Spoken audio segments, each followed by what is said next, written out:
Assalamualaikum warahmatullahi wabarakatuh.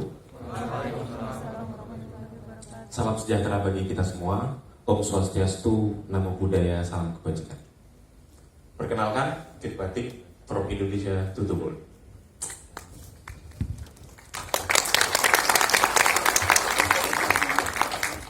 Oke, saya ingin melempar pertanyaan kepada para hadirin semuanya. Siapa di sini yang tidak mengenal Pasar Beringharjo? Pasti semua sudah mengenal. Kalau pasar tersebut yang berada di kawasan yang cukup terkenal, yang banyak sekali pengunjung yang ada di sana, dan juga kawasan yang saya yakin seluruh masyarakat Indonesia juga tahu, kawasan Malioboro. Lalu dari sana, tapi kalian ingin tahu bagaimana situasi dari Pasar Beringharjo ketika pandemi? Next. Sepi. Situ adalah tampilan bagaimana Pasar Beringharjo ketika pandemi kemarin. Otomatis dari sana pembeli tidak ada yang datang sama sekali ke pelaku UMKM. Otomatis sepi. Sehingga dari pelaku UMKM tersebut pasti bakal ada yang memberikan jawaban. Ya udah, tinggal dijual melalui online aja kan bisa, atau marketplace juga bisa. Berdasarkan Google, kami melakukan research. Next. Google mengatakan mengapa orang jarang membeli secara online, yaitu marketplace, orang-orang itu takut tidak sesuai atau tidak cocok ketika barang tersebut ada di marketplace lalu hadir di rumah mereka, itu tidak cocok. Tidak cocok itu seperti apa? Contoh, motif yang rupanya tidak sama dengan yang digambar, lalu warna yang kurang sama atau kurang akurat dengan yang ada di gambar. Pasti teman-teman juga pernah merasakan seperti itu. Itulah mengapa orang-orang takut. Dari cerita tersebut, mari kita rangkum apa permasalahan yang ada. Next. Permasalahannya akan kita bagi menjadi 3 hal. Yang pertama adalah selling offline is necessary but not the only thing. Atau yang bisa saya artikan, berjualan secara offline penting, tapi jangan menjadi satu-satunya. Harus ada alternatif. Poin yang kedua, permasalahannya adalah barang yang datang kadang tidak cocok atau tidak sesuai ketika dibeli oleh pembeli. Yang ketiga, masalah ini kami tambahkan dari pendapat kami, yaitu marketplace yang khusus menjual pakaian ataupun segala hal produk berkaitan dengan batik belum ada di Indonesia. Kami dari Fit Batik, izinkan kami memperkenalkan produk kami. Next. Fit Batik, from Indonesia to the world. Kami menghadirkan solusi dari permasalahan tersebut. Next. Solusinya apa?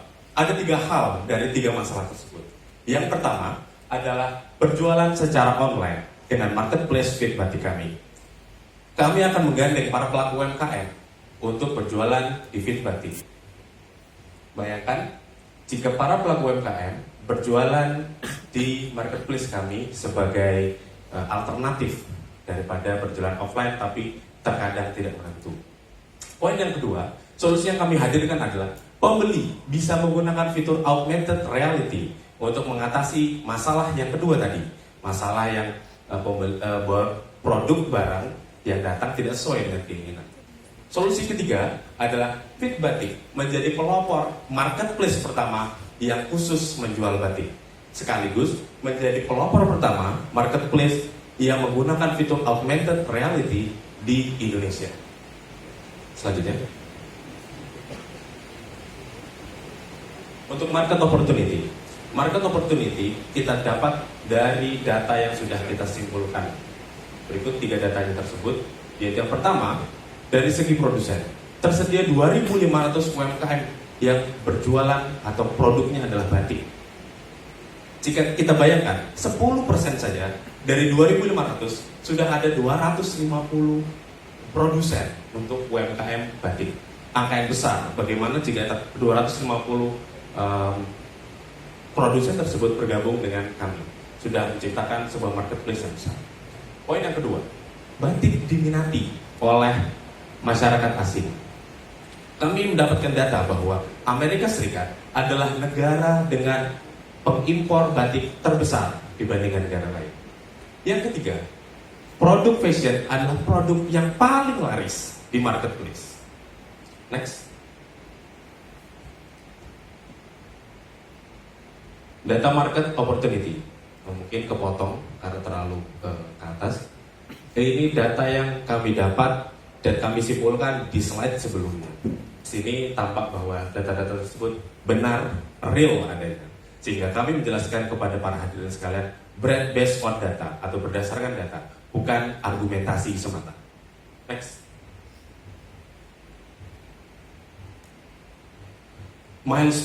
Milestone dari Fit Batik, kami membagi menjadi 3 tahun untuk pertama pengembangan. Di tahun pertama, kami hadir melalui Hackathon Amigta 2022. Yang di tahun pertama, Fit Batik menggandeng aplikasi Snapchat untuk 3D modelingnya. Mengapa menggunakan aplikasi Snapchat? Karena dengan aplikasi Snapchat sudah mempermudah dalam 3D modeling, lalu penampilkan AR view-nya. AR view akan ditampilkan di aplikasi Snapchat. Di tahun kedua, Fit Batik memiliki keinginan untuk menampilkan AR view-nya tadi di web Fit Batik sendiri, sehingga sudah tidak bekerja sama dengan aplikasi Snapchat. Di tahun ketiga, Fit Batik memiliki ambisi untuk membangun sendiri 3D modeling yang jauh lebih real dan jauh lebih nyata bagaimana sebuah AR ditampilkan. Tentunya hal ini akan bergandengan dengan pihak ketiga yang sudah profesional di dalamnya. Next. Revenues dari Fit Batik kami membagi menjadi 3 hal. Yang pertama adalah fitur banner atau ads. Yang kedua adalah partnership dengan brand-brand yang sudah terkenal melalang buana di industri batik. Bisa kita sebut contohnya adalah Batik Kris, Batik Rubini yang sedang saya kenakan sekarang. Lalu yang ketiga adalah komisi setiap transaksi. Komisi setiap transaksinya kami membagi menjadi 2 hal, yaitu biaya layanan setelah transaksi ke 100 dan sebelum transaksi ke 100. Untuk biaya layanan setelah transaksi ke 100, kami memberikan biayanya adalah 1,7% per transaksi. Untuk sebelum transaksi ke 100, biaya layanannya 1,1% per transaksi. Next. Fit Batik dihadirkan oleh para founder-founder yang handal di bidangnya. Dan kami bertemu dalam waktu hanya sehari, perkenalan sehari. Jadi Fit Batik dihadirkan oleh pelaku-pelaku tersebut. Yang izinkan saya memperkenalkan diri, saya sendiri Firman Almadani Kurniawan sebagai CEO dari Fit Batik, lalu Aziz Setiawan sebagai CTO, dan Malik Fajar sebagai CMO. Sebelum menutup pitch deck pada kali ini, izinkan kami menyampaikan filosofi yang Fit Batik miliki. Filosofi tersebut diambil dari film Filosofi Kopi. Next. Filosofi tersebut berbunyi, a small step of goodwill can take us beyond our imagination.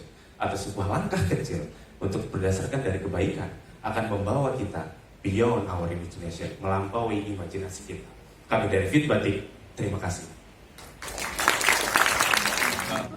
Mungkin bisa langsung ke filternya aja karena waktu juga. Jadi bisa saya peragakan QR code-nya nanti akan muncul seperti ini di bagian halaman webnya. Ketika klik AR View maka muncul seperti ini. Silakan di scan barcode-nya maka akan muncul AR View di aplikasi Snapchat yang sedang mengenakan.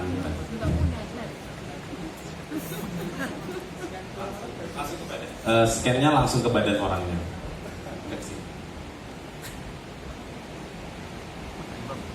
Mungkin kameramen bisa disorot ke HP Bapak. Ya, nempel ke badan. Enggak. Polanya bebas, ataupun 2 orang bisa. 1 orang atau 2 orang juga bisa. Jadi tampilannya akan sesuai dengan yang dipilih. Ini 2 orang, jadi seperti kondangan. Kalau untuk 2 orang.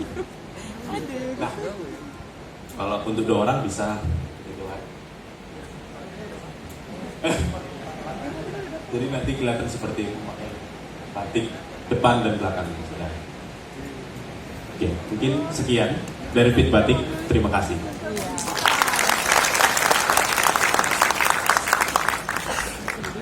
Dewan Jari, silakan untuk mengambil pertanyaan dan juga komentar.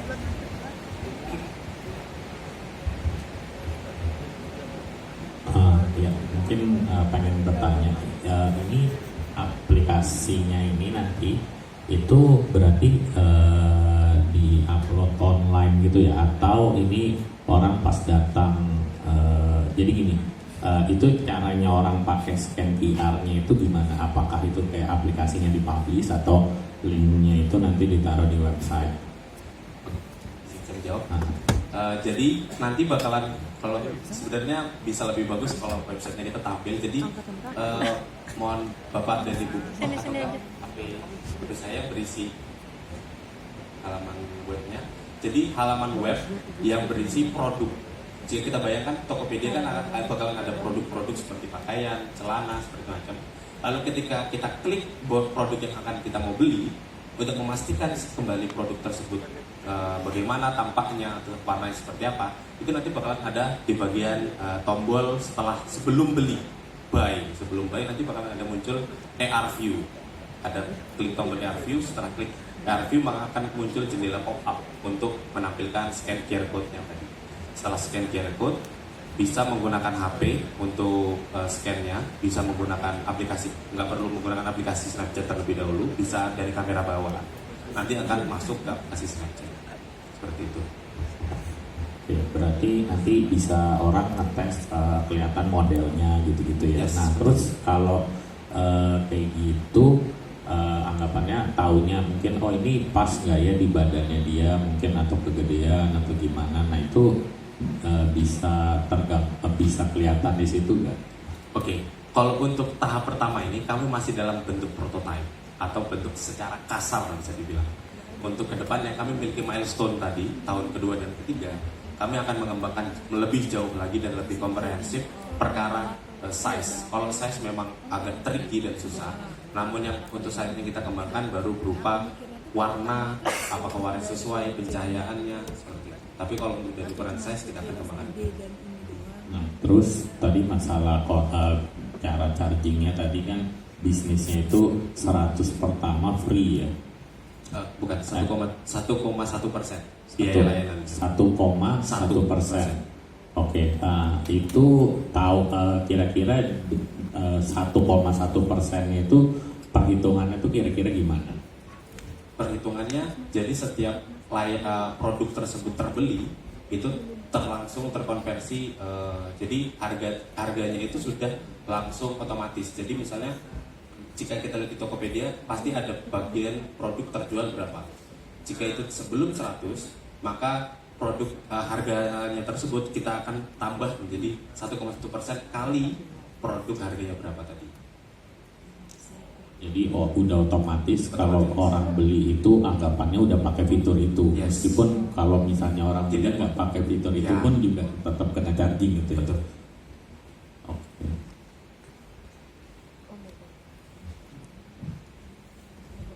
Oke ya, saya mau nanya dikit aja. Nah, kalau misalnya saya sebagai penjual batiknya gitu ya, nah flow-nya itu seperti apa? Apakah nanti saya upload foto, depan belakang kiri kanan video, lalu upload, terus mungkin bisa dijelaskan lebih. Oke, baik. Untuk 3D modelingnya itu tadi cukup produsen ataupun pemilik tokonya cukup memfotokan bagian depan dan bagian belakang, sudah seperti itu. Dan itu nanti dikirim ke developer, yaitu kami. Yang kami akan membuat 3D modeling dari pakaian tersebut, seperti itu. Oke, berarti butuh berapa lama itu, kayak dari misalnya saya ketika upload, akhirnya hasil 3D modelnya itu tersedia? Itu bisa dalam hitungan jam, karena sudah environment untuk pembuatan tersebut sudah ada aplikasinya, yaitu menggunakan aplikasi Lens AR, dan itu dikembangkan oleh Snapchat, dan itu juga gratis, dan itu bisa dikerjakan dalam hitungan jam saja. Apakah butuh developer betul-betul harus ngerjain itu, atau memang ada semacam automatic proses? Untuk saat ini kami baru mengembangkan prototipenya itu sebatas developer yang membuat secara manual. Untuk kedepannya mungkin kami akan menambahkan artificial intelligence untuk otomatis membuat 3D modelingnya, sehingga mempercepat kinerjanya dan mengurangi dari beban karyawan juga. Ya, ya. benar. Jadi memang itu salah satu kayak komen dari saya adalah ya ketika nanti ini grow itu kan nggak mungkin kan jadi kayak satu gitu dan akhirnya butuh suatu mekanisme benar banget kalau misalnya pakai artificial intelligence untuk mempercepat ya proses tersebut. Baik, seperti itu mungkin di tahun kedua atau tahun ketiga kita akan mengembangkan.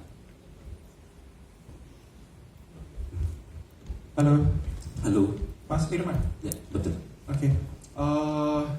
Pertanyaannya tadi sebenarnya ada kelanjutannya. Kan maunya besok ada size ya kan, langsung bisa fit in ke badan gitu.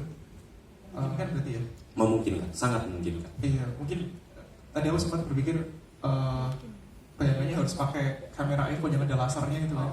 Ya. Karena dia akurasinya tinggi banget tuh pasti. Dia bisa membuat apa ya, kontur permukaan gitu kan, Betul. badan gitu. Mungkin dia keliling dulu, habis itu nanti dia bisa fit in sama si teknologinya kamu gitu kan. Terus yang kedua bisnis model. Bisnis modelnya itu berarti kamu kalau misal sama Tokopedia gitu, kan sama Snapchat kan sekarang, karena dia udah ada fiturnya embed di dalam gitu. Nah itu nanti kamu kerja sama Tokopedia-nya atau gimana?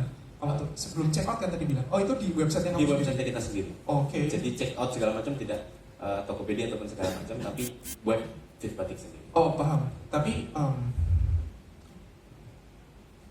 itu kamu jadi e-commerce sendiri berarti? Yes, betul. Jadi marketplace sendiri. Ini berarti pertanyaan, lebih memilih kamu jadi e-commerce sendiri atau kamu mending embed fitur kamu ke e-commerce yang punya harga? Maksudnya embed itu seperti gimana? Jadi gini, kerjasama sama Tokopedia, bilang ke Tokopedia kalau ada setiap perusahaan, ada setiap orang customer mau beli di khususnya segmen batik, kan mereka punya segmen banyak banget, elektronik, gadget, macam-macam gitu.